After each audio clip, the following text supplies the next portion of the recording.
Late Tuesday, 88 state legislators from 5 battleground states sent a letter to Vice President Mike Pence in which they asked him to postpone the opening and counting of Electoral College votes, currently scheduled to take place during Wednesday's joint session of Congress, for at least 10 days.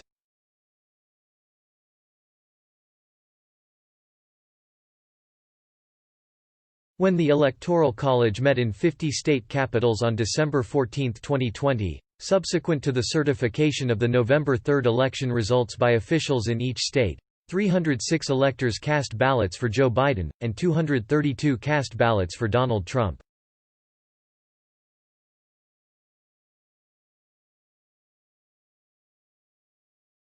The letter reads, "On January 6, 2021, you are statutorily authorized and required under the Electoral Count Act of 1887 to preside over both houses of Congress to count and record the presidential electoral vote count to elect the President and Vice President of the United States."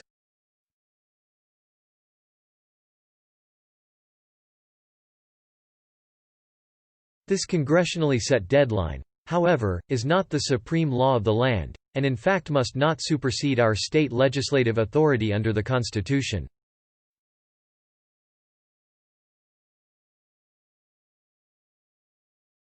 Moreover, the deadline is not necessitated by circumstances, especially when it truncates the fulfillment of our constitutional duties and our responsibility to the American people.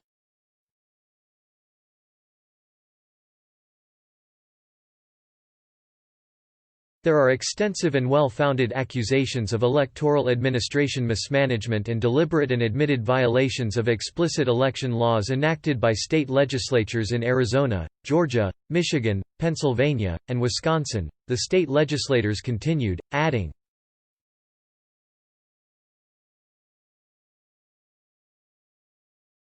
"Therefore, we write to ask you to comply with our reasonable request to afford our nation more time to properly review the 2020 election by postponing the January 6 opening and counting of the electoral votes for at least 10 days, affording our respective bodies to meet, investigate, and as a body vote on certification or decertification of the election."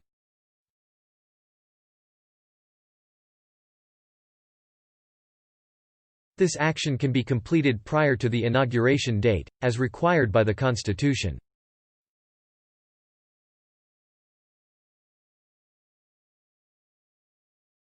The letter was organized Got Freedom, a 501(c)(4) nonprofit election integrity watchdog group that also organized a Saturday phone call with 300 state legislators that President Trump addressed.